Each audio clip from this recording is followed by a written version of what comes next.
ہر قسم کی تعریفات، تمجیدات، تکبیرات صرف اس اللہ وحدہ لا شریک کے لیے ہیں، جو ہمارا خالق، مالک، رازق اور ہمیں پالنے والا ہے۔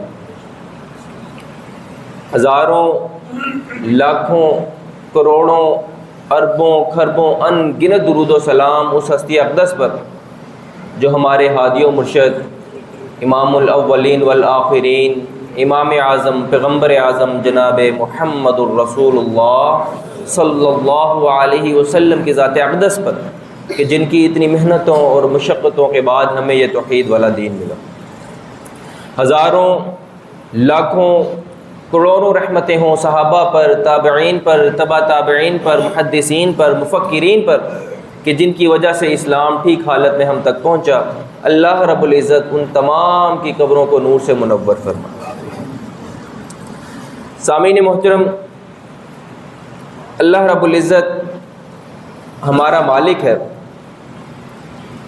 اور اس نے بڑے کھلے الفاظ میں ہمیں بتا دیا، هو الذی خلق لکم ما فی الارض جمیعا۔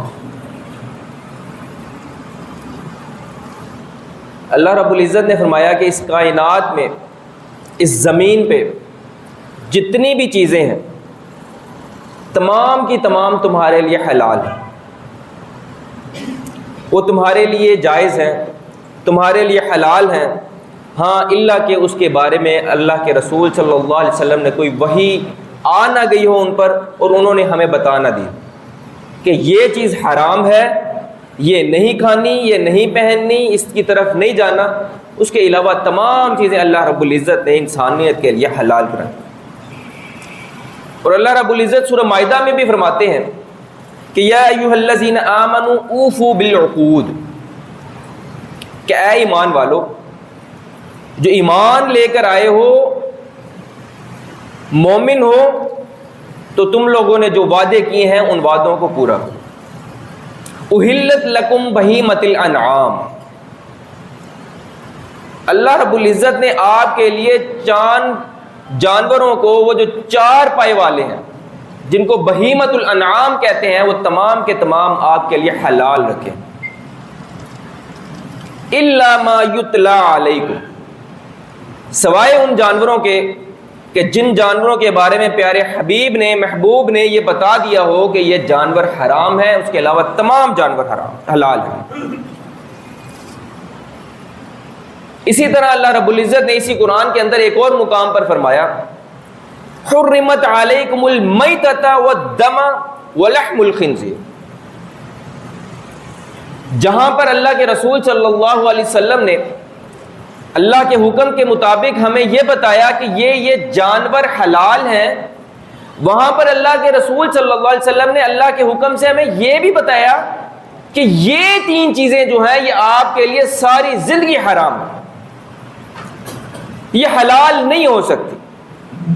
اس میں پہلی کیا چیز ہے؟ المیتۃ، مردار جانور ہے، چار پایوں والا ہے،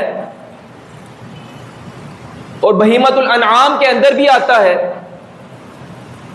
اور ان کی قربانی بھی کی جا سکتی ہے، اس کا گوشت بھی کھایا جا سکتا ہے، لیکن وہ اگر تکبیر پڑے بغیر اللہ کے علاوہ کسی بھی نام پر ذبح کیا گیا تو وہ مردار ہے، وہ ہمارے لیے حرام ہے۔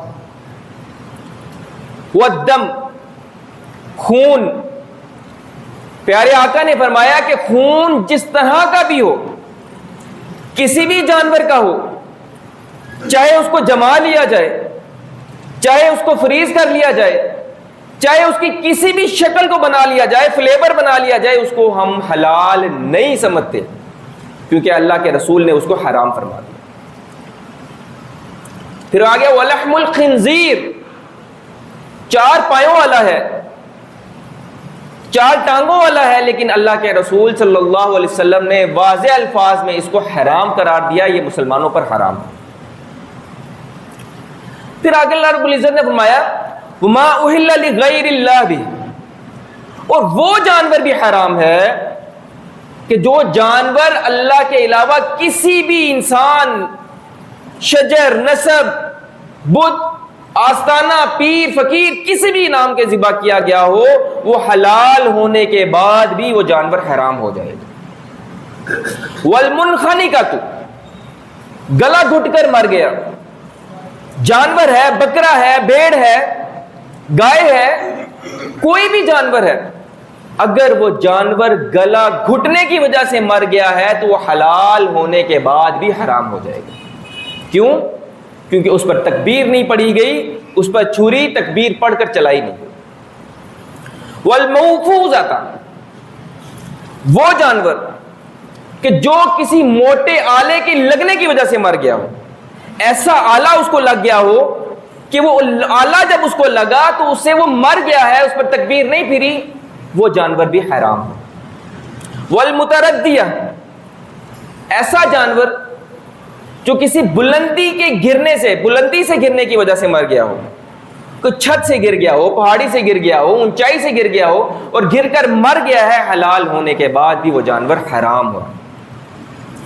وما اکل السبع، اور وہ جانور کہ جو 4 ٹانگوں والا ہے لیکن اس کو کسی درندے نے کھا لیا ہے، کسی ایسے درندے نے کھا لیا ہے جو حلال نہیں ہے اور وہ مر گیا ہے، تو وہ جانور بھی ہمارے لیے حرام ہے۔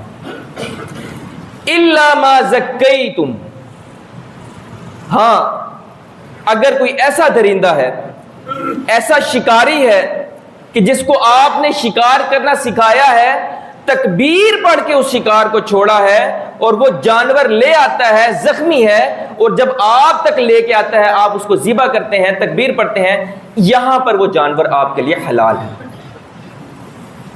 الا ما زکیتم، کہ آپ نے اس شکاری جانور کو شکار کے لیے تیار کیا ہو اور تکبیر پڑھ کر حلال جانور کی طرف چھوڑا ہو، اور وہ جانور لے کر آپ کے پاس آ جائے اور آپ اس کو تکبیر پڑھ کر ذبح کر لیں، تو ایسا جانور جو ہے وہ حلال۔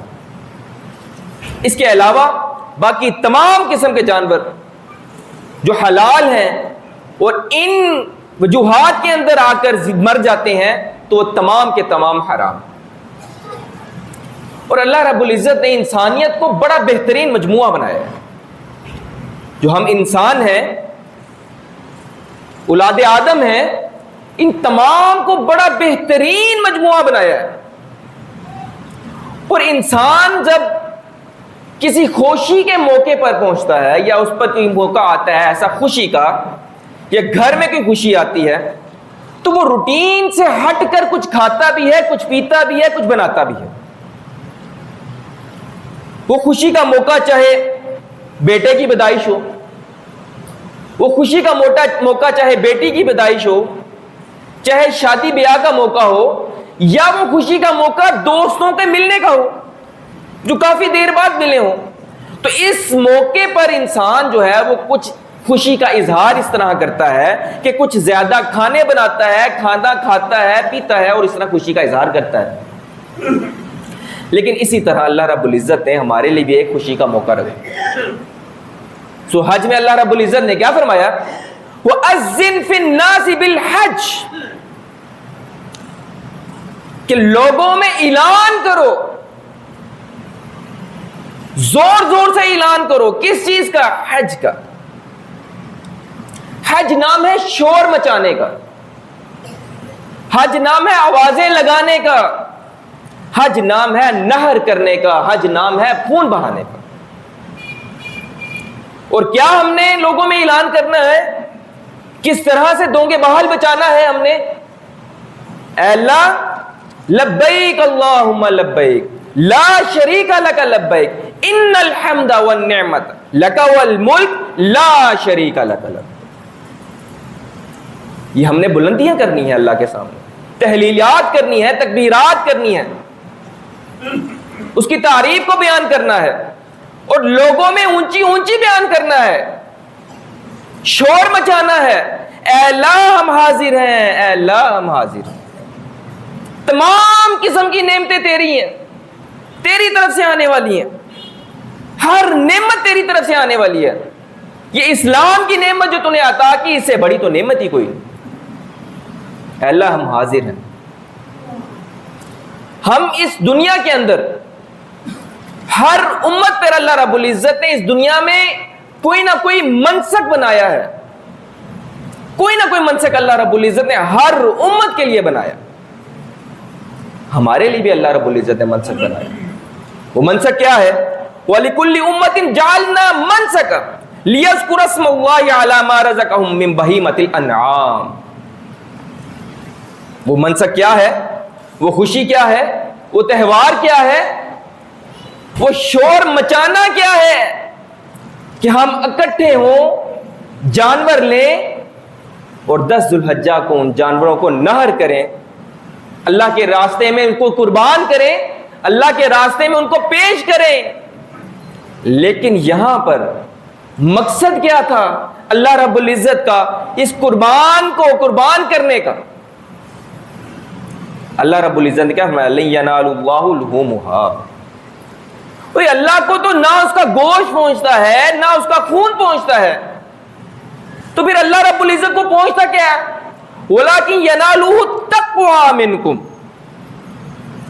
اللہ نے دیکھنا کیا ہے کہ اے میرے بندے تو نے جس نیت سے کیا ہے وہ نیت تیری کیا تھی، جو تیرے دل میں چھپا تھا اس کا کیا تھا؟ کیا یہ دل میں چھپی بات راز لوگوں کو خوش کرنا، محلے دار کو خوش کرنا تھا، کہ اس قربانی کو قربان کرتے ہوئے مجھے خوش کرنا تھا؟ قربانی جاتے جاتے ہمیں بڑا کچھ سکھا گئی، بڑا کچھ سکھا گئی کہ ایک باپ جس کو 84 سال بعد اولاد ملی ہو، ہمارے دادا ابراہیم علیہ السلام کہ جن کو 84 سال بعد اولاد ملی ہو، اللہ نے حکم دے دیا ہو اے میرے ابراہیم جا اس کو بیابان جگہ پر چھوڑا. اب 84 سال بعد اولاد ملی ہے اور اولاد ملنے کے بعد پھر کہا کہ اپنی آنکھوں سے اوجھل کر دے. اب اوجھل بھی ہو گئی، وہ موقع بھی چلا گیا. پھر اس کے بعد اللہ رب العزت نے امتحان در امتحان، امتحان در امتحان. مسئلہ یہاں پر قربانی کا نہیں تھا. اللہ رب العزت نے جب ابراہیم علیہ السلام کو خواب دکھایا، اور نبیوں کے خواب سچے ہوا کرتے ہیں، نبیوں کے خواب وحی کی قسم ہوتی ہے، ان کے خواب سچے ہوتے ہیں، وحی کی اقسام میں ہوتے ہیں کہ میں اپنے بیٹے کو قربان کر رہا ہوں. اسماعیل علیہ السلام کو کہا اے میرے بیٹے میں کیا خواب میں دیکھتا ہوں کہ میں تیرے اوپر چھری چلا رہا ہوں، تجھے ذبح کر رہا ہوں، اللہ کے ہاں قربان کرنے لگا ہوں. نبی کیا کمال، بیٹا کمال در کمال. کہنے لگے ابا جان اگر آپ نے خواب میں دیکھا ہے تو کر گزریے، آپ مجھے صبر کرنے والوں میں سے پائیں گے. اگر اللہ کا حکم ہے تو اس حکم کو پورا کیجئے. اور اللہ کے حکم سے لٹایا، چھری چلائی. لیکن چھری کی جو چھری ہوتی ہے نا جس کو تیز کرتے ہیں، اللہ رب العزت نے اسی کو کھینچ لیا. اور کیا دیکھتے ہیں کہ جب چھری چلتی ہے تو ایک کس پہ؟ مینڈے پہ چلتی ہے. ہم نے اس قربانی کو تو یاد رکھا. میرے بھائیوں بڑی سمجھنے والی بات کرنے لگوں کہ ہم نے اس قربانی کو تو یاد رکھا کہ جس کو کرتے وقت اللہ رب العزت نے مینڈے کو بھیج دیا، لیکن ہم نے باپ اور بیٹے کی اس گفتگو کو سامنے نہیں رکھا. ہم نے باپ اور بیٹے کی اس گفتگو کو پسے پشت چھوڑ دیا اور قربانی کو سامنے رکھ دیا. اور اللہ رب العزت اس قربانی کو لیتے ہوئے کیا فرما رہے ہیں؟ مجھے نہ گوشت چاہیے، نہ کھال چاہیے، نہ خون چاہیے، کوئی چیز نہیں چاہیے. اے اللہ تجھے چاہیے کیا پھر؟ اللہ نے کہا اے بندے مجھے تو چاہیے وہ جو تیرے دل کے اندر چھپا. تو مجھے کتنا خوش کرنا چاہتا ہے. اللہ رب العزت کو ضرورت نہیں کہ میں 2 کروڑ کی قربانی کروں، 2 لاکھ کی قربانی کروں. اللہ کو چاہیے کہ تو بس صرف اس رب کو راضی رکھ. اللہ کیا جانتا ہے، اللہ کو کیا پتا کیا پتا کہ اللہ رب العزت کو اس شخص کی قربانی اتنی پسند آ جائے کہ جس نے صرف ایک حصہ ڈالا. لیکن ایک وہ شخص بھی تو ہے کہ جو کتنے کروڑوں کی قربانی کرتا ہے, اللہ رب العزت اس کو چہرے پر مار دیں گے. اب ایک شخص ہے, بوڑھا ہے, کمزور ہے, اتنا طاقتور نہیں ہے, استطاعت والا نہیں ہے, لیکن وہ کیا کہتا ہے کہ میری جو استطاعت ہے وہ 15 سے 20 ہزار ہے, اور منڈی جاتا ہے اور لے کر آتا ہے جانور, اور منڈی میں جا کر پہنچتا ہے تو منڈی والے کہتے ہیں کہ اتنے پیسوں میں کیا جانور لوگے تم؟ کہنے لگا کہ میری نیت کو تو اللہ دیکھ رہا ہے نا, اور میری نیت تو اللہ جانتا ہے, میں نے اس کے سامنے اس کی راہ میں قربان کرنا ہے. تو لگڑ بگڑ جیسی بھی کوئی قربانی ہے میرے سامنے رکھ, چلتی ہے نہیں چلتی, سنگڑ ہے, جس طرح کی بھی ہے. لیکن جب ہم محبوب کی شریعت کی طرف دیکھتے ہیں تو ہم اس کی نیت کو نہیں دیکھیں گے, یہاں پر قربانی کی ان چیزوں کو دیکھیں گے جو پیارے حبیب نے لاگو کی ہیں, کہ جب تک وہ ان قربانی کی ان شرائط کو نہیں پہنچتا کہ جس پر اللہ کے رسول صلی اللہ علیہ وسلم نے کہا کہ اس کے بغیر وہ قربانی نہیں ہوگی, دوندہ ہو, تمام چیزیں ہوں. اسی طرح اللہ رب العزت کو کیا چاہیے؟ تقوی, جو ہمارے دل میں چھپا. کچھ لوگ ایسے بھی ہیں جنہوں نے دین کے مزاج کو سمجھا ہی نہیں, جنہوں نے شریعت کے مزاج کو سمجھا ہی نہیں, جنہوں نے اللہ کے رسول صلی اللہ علیہ وسلم کے احکامات کو سمجھا ہی نہیں.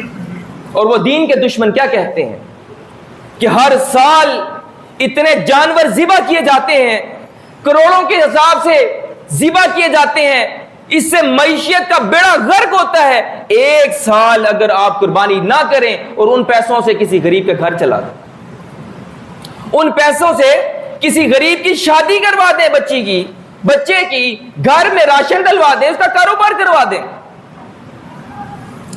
میرے بھائیوں, میں یہ سوچتا ہوں کہ اگر قربانی ہم ایک سال روک سکتے ہیں, یہ تو ہمارے ذہن میں بڑا آتا ہے, ہمارے ذہن میں آزادی کے بارے میں یہ کیوں نہیں آتا؟ جب ہمارا آزادی کا دن آتا ہے ہم بھی کہتے ہیں کہ ایک سال ہم آزادی پر نہیں خرچ کریں گے, اس ملک میں لگنے والے اخراجات سب روک لیں گے, اور ان تمام اخراجات سے کسی کا گھر چلائیں گے, پورے ملک کے اندر جتنی غریبی ہے اس کو کم کریں گے. لیکن یہ شریعت کے دشمن, دین کے دشمن نہیں سمجھتے کہ ایک کتیا ایک وقت میں 6 سے 7 بچے دیتی ہے, ایک بلی ایک ٹائم میں 3 سے 4 بچے دیتی ہے, بکری 1 یا 2 بچے دیتی ہے, گائے بھی 1 بچہ دیتی ہے, اونٹنی بھی 1 بچہ دیتی ہے. لیکن اس رب کا نظام تو دیکھیے کہ ہر سال کروڑوں قربان کیے جاتے ہیں, اگلے سال کروڑوں اور اللہ رب العزت ڈال دیتے ہیں. یہ نہ آج کم ہوں گے, نہ پہلے کم ہوئے تھے, نہ آنے والے وقت میں کبھی کم ہوں گے. وجہ کیا ہے؟ کیونکہ ان کے اندر برکتیں ڈالنے والا, ان کے اندر اضافہ کرنے والا اوپر بیٹھا. تو یہ جو دین کے دشمن ہیں ان کی باتوں میں آنے کی ضرورت نہیں ہے. اللہ کے رسول صلی اللہ علیہ وسلم نے کیا فرمایا؟ فَصَلِّ لِرَبِّكَ وَانْحَرْ, اس رب کے لیے نماز پڑھ اور اسی رب کے لیے نہر کر, اس رب کے لیے خون بہا, اس رب کے لیے اس قربان کو ذبح کر. محبوب نے یوم نہر کے اندر, یوم نہر میں 10 ذوالحجہ کو 100 اونٹ قربان کیے, جس میں سے 100 اونٹ تھے قربانی کے, جس میں سے 63 خود کیے ہیں اور باقی علی المرتضیٰ رضی اللہ تعالیٰ عنہ کو دیے ہیں کہ آپ ان کو نہر کریں. اور اگر پھر بھی کسی اندھے کو, نبینے کو یہ نہیں لگتا کہ قرآن اور حدیث میں قربانی کا ذکر نہیں ہے, تو پھر آنکھ اگر بند ہے تو دن بھی رات ہے, آنکھ اگر بند ہے تو دن بھی رات ہے. قصور اس میں بھلا آفتاب کا کیا ہے؟ اگر وہ صحیح سمجھتا تو اس کے لیے صرف ایک ہی آیت کافی ہے, وَمَا آتَاكُمُ الرَّسُولُ فَخُذُوهُ وَمَا نَهَاكُمْ عَنْهُ فَانْتَهُوا, کہ میرے حبیب کی جو بھی بات میرے حبیب نے فرما دی ہے اس کو کر لو, جس سے منع کر دیا ہے اس سے رک جاؤ. اور میرے حبیب سے ثابت ہے اونٹ کی بھی قربانی میرے حبیب نے گائے کی بھی کی, میرے حبیب نے بکرے چترے کی بھی کی ہے, میرے حبیب نے اونٹ کی بھی قربانی. تو جب میرے حبیب سے ثابت ہے تو میرے لیے تو زندگی کا حرف ہی وہ ہے, میرے لیے تو ٹوٹل زندگی ہی وہ ہے, کیونکہ میرے حبیب سے ثابت ہے یہ حرف. اب مسئلہ آ جاتا ہے کہ ہم نے قربانی کرنی کن ایام میں, اب قربانی ہوگی کن ایام میں. تو میرے بھائیوں یہ بات یاد رکھیے, ذہن نشین کیجئے کہ جو 10 ذو الحجہ کو عید کے پہلے دن یوم النحر جو قربانی کا ثواب ہے وہ باقی کسی دن میں نہیں ہے. اس دن میں قربانی کی گئی ہے, ثواب باقی دنوں میں نہیں ملے گا. ہاں اگر آپ کی کوئی مجبوری ہے تو آپ 11, 12 اور 13 کو بھی کر سکتے ہیں, لیکن اگر آپ کر سکتے ہیں, کوئی مجبوری نہیں ہے, تو پہلے دن یوم النحر کو آپ اپنی قربانی ذبح کریں. اس دن میں دیا گیا اجر, اس دن میں ملے جو اجر ملے گا وہ باقی دنوں میں نہیں اجر ملے گا. اور آگے اب مسئلہ قربانی ہے کن جانوروں کی. تو اللہ رب العزت نے قرآن کے اندر 4 جوڑے 8 جانوروں کا ذکر کیا. اللہ رب العزت نے واضح طور پر 8 جانور ہیں اور جو 4 جوڑے بنتے ہیں ان کا ذکر کیا ہے, اور ان کا ذکر کرتے ہوئے کیا فرمایا, سمانیت ازواج, کی 8 جوڑے ہیں, 8 جانور ہیں. وہ کون سے ہیں؟ من السأن اثنین ومن المعز اثنین, بھیڑ مذکر اور مونس اور بکرا مذکر اور مونس. ومن الابل اثنین, اونٹ مذکر اور مونس. ومن البقر اثنین, گائے مذکر اور مونس.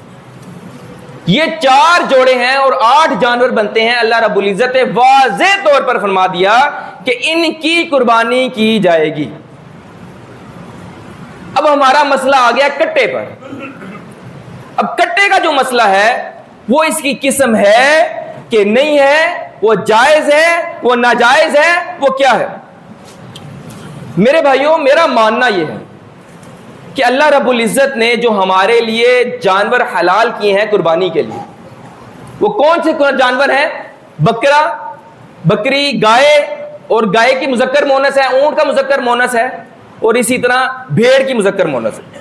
میرا ماننا یہ ہے کہ جب تک اس کائنات میں آپ کے پاس منڈیوں میں جہاں پر بھی یہ جانور موجود ہیں, ترجیح انہی کو دینی چاہیے, انہی کو ترجیح دینی چاہیے, کیونکہ جنہوں نے کٹے کو حلال کیا ہے وہ بھی محدثین ہی ہیں, اور جنہوں نے حرام کیا وہ بھی محدثین ہی ہیں. تو میں یہ نہیں کہتا کہ کٹا کرنا چاہیے یا کٹا نہیں کرنا چاہیے, لیکن میں یہ سمجھتا ہوں کہ جو اختلاف کے معاملات ہوں, جن میں اختلاف آ جائے, تو ان سے دوری اختیار کرنی چاہیے کہ انسان شک والی باتوں میں جائے, شبہ والی باتوں میں جائے. میں سمجھتا ہوں کہ جب تک سمانیت ازواج اس کائنات میں موجود ہیں منڈیوں میں آپ کے پاس, تو آپ جو ہے ترجیح انہی جانوروں کو دیں, ان کے علاوہ دوسرے جانوروں کو ترجیح نہ دیں. جب یہ ختم ہو جائیں گے, نہیں ہوں گے, پھر ہم کٹے کی بھی قربانی کر لیں. تو اتنا سا بس مسئلہ ہے جس کو ہم نے بڑا ہائی لائٹ کیا ہوا ہے, بڑا زیادہ اس کے اندر جو ہے سوشل میڈیا پر بھی بڑا چلتا ہے, لیکن یہ چھوٹا سا سادہ سا مسئلہ ہے. اب مسئلہ ہے کہ ان کو ذبح کیسے کیا جائے.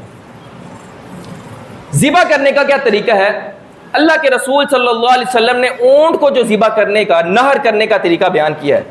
اور جو ہم اس قربانی کے ساتھ ظلم کرتے ہیں, خدا را یہ ظلم نہ کرے کہ اونٹ کی ساری ٹانگیں باندھ کر بٹھا دیا جاتا ہے اور اس کو نہر کیا جاتا ہے. وہ نہر نہیں ہے, وہ قربانی کے ساتھ ظلم ہے. اللہ کے رسول صلی اللہ علیہ وسلم نے 63 اونٹ ذبح کیے ہیں, بائیں ٹانگ کو باندھ کر اس کو جو ہے نہر کیا ہے. اس کا جتنا خون بہے گا, جب ٹوٹل خون اس کا بہ جائے گا, وہ خود ہی نیچے گر جائے گا اور آپ اس کو ذبح کر لیں اور گوشت بنا سکتے ہیں. اونٹ کو ذبح کرنے کا طریقہ تو یہ ہے. اب اسی طرح گائے اور بکرے کا کیا جو ہے طریقہ ہے, اللہ کے رسول صلی اللہ علیہ وسلم ایک ہاتھ میں چھری پکڑتے اور دوسرے ہاتھ سے منہ پکڑتے بکرے کا. بکرا ہے یا چھترا ہے یا گائے ہے, ایک ہاتھ سے چھری پکڑا کرتے تھے اور ایک ہاتھ سے بکرے کا یا اس کا منہ پکڑا کرتے تھے. اور ایک ٹانگ ان کی گردن پہ اور دوسری اس کے جسم پر. یہ نہیں کہ ہم کٹے کے کٹے بن کر اس کے اوپر, بکرے کے اوپر یا گائے کے اوپر نازل ہو جاتے ہیں کہ اس کی جان نکلنا مشکل ہو جاتی ہے. 6 بندے ایک نازک سے بکرے کے اوپر چڑھ جاتے ہیں اور ذبح کر رہے ہوتے ہیں. یہ ظلم کرتے ہیں ہم اس کے ساتھ.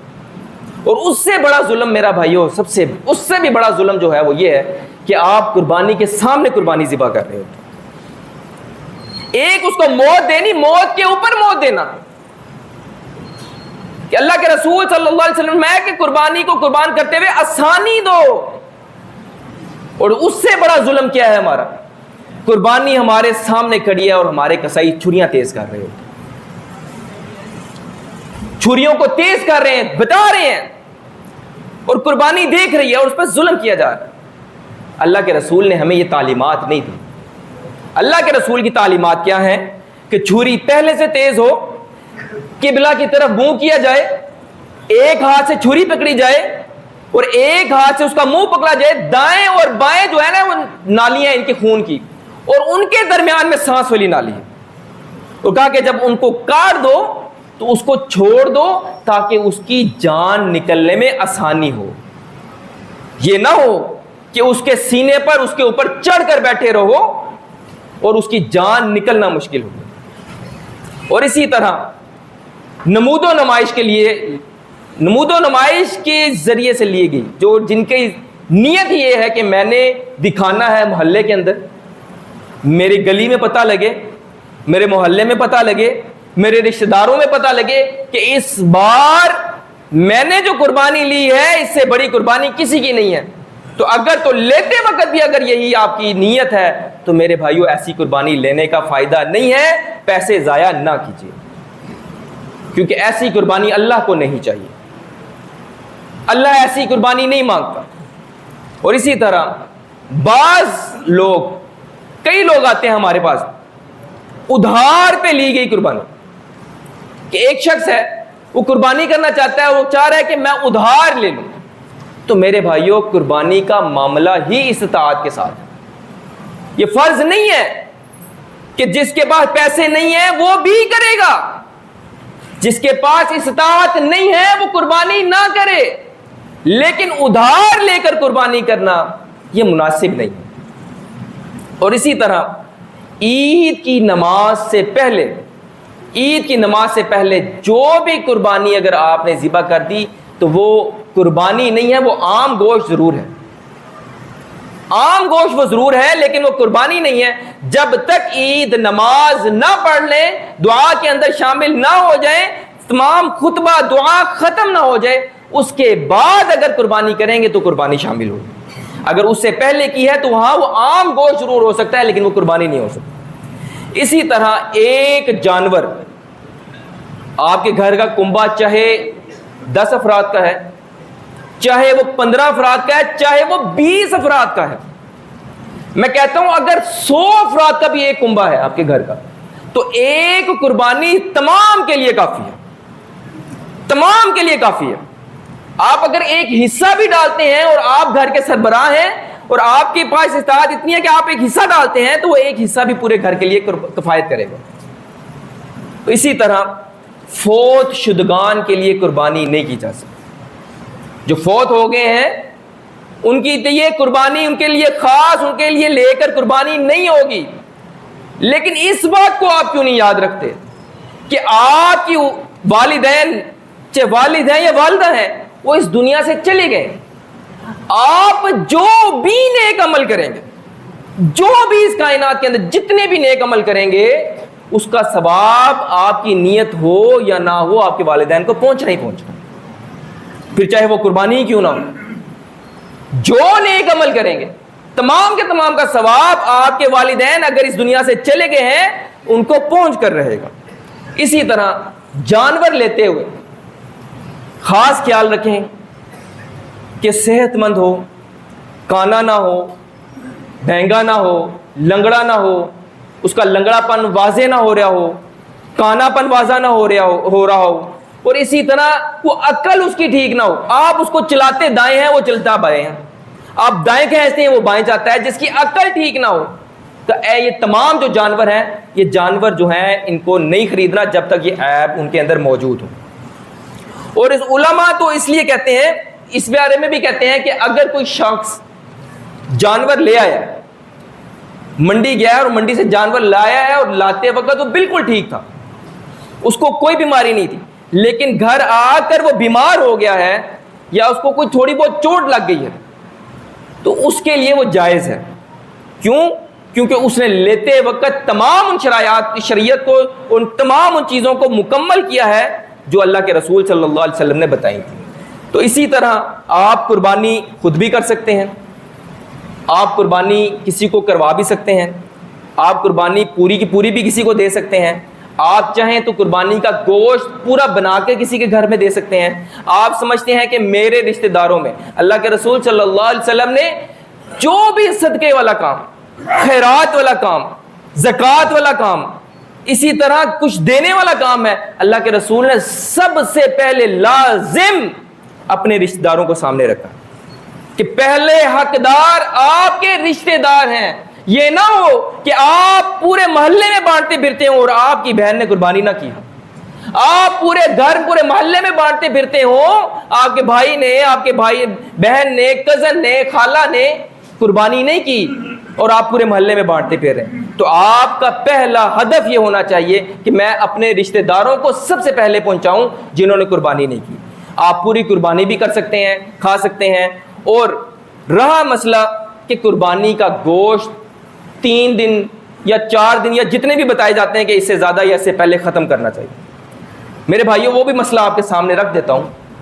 صحیح مسلم کی روایت ہے کہ اللہ کے رسول علی المرتضیٰ رضی اللہ تعالیٰ عنہ کے سامنے امی عائشہ نے سالن رکھا، تو علی المرتضیٰ نے کہا کہ اے امی جی یہ سالن کون سا ہے، گوشت کون سا ہے؟